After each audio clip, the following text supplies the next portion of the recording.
Sénégal, bonjour. La tribune sur l'inhumation de Sidi Lamine Niasse révèle à sa une les raisons d'un report inédit. Mais ce que dit Bougane Gueye Dany dans son ultime hommage au PDG du groupe Walfadjri est souligné par la tribune, à savoir Sidi le Grand. Pourquoi? Eh bien parce que selon Bougane Gueye Dany, big boss du groupe D-Méga, dans la tribune, Sidi Lamine Niasse c'est comme qui dirait un homme multidimensionnel. Cependant, Réumi Quotidien sur le rappel à Dieu du Moulin de Sacré-Cœur devenu Ayatollah de Khariala indique des tiraillements autour de son inhumation. Pourquoi? Eh bien, Libération d'expliquer à sa une la confusion autour d'un cercueil. En effet, la famille de Sidi Lamine Niasse se déchire autour du lieu de son enterrement d'après Libération. Dans le journal piloté par mon confrère Cheikh Mbaké Guissé, il y a le fils du défunt répondant au nom de Cheikh Niasse qui parle de l'enterrement de son père Ayof, tandis que le frère du défunt comprenait Ahmed Khalifa Niasse. Libération révèle qu'il a pro de livrer la dépouille à Kaolack. Bon, Kaolack ou Dakar, en tout cas, Vox Populi retient tout simplement et tout bonnement que la dernière demeure divise totalement, voire complètement la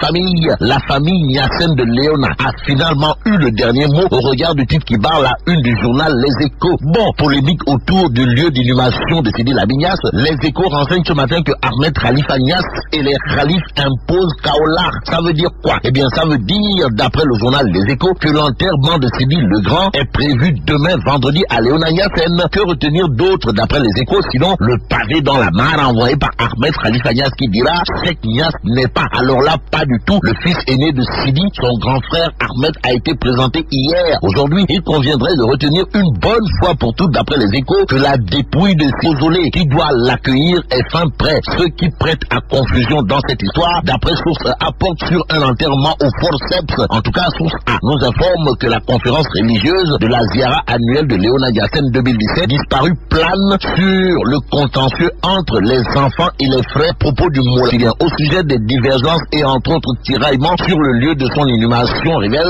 la seconde mort de Sidi. Sidi est-il mort d'une mort naturelle? Eh bien, son frère aîné dit non. Dans le journal de souligner la révélation aux allures de bombe à fragmentation signé Ahmed Khalifa Niasse, à savoir on a tué Sidi. Bref, passons au quotidien, le quotidien qui illustre sa une de monsieur le ministre des tensions de trésorerie et de crise budgétaire. Amadou Ba, plus que c'est de lui qu'il s'agit, revient sur scène. Bon, le quotidien, le quotidien des finances, pas 1000 milliards sur scène à côté des affaires du ministre de la tension de trésorerie et de tout le monde. Comprenez, Amadou Ba, c'est le ministre de l'agriculture qui aura de quoi faire du tchourpi fait tumboté. En lisant le quotidien, à la question de savoir pourquoi, eh bien pourquoi celui qui a actuellement le vent en poupe, c'est le docteur Papa Ablaye Sekendanan, Sunyundanan, Kulundanan, international universel mondial. Eh bien, le quotidien renseigne que pour booster l'agriculture, l'État bénéficie de 86 milliards du Fonds international du développement agricole aussi. Le quotidien sur le projet de développement durable des exploitations pastorales parle de 500 000 pasteurs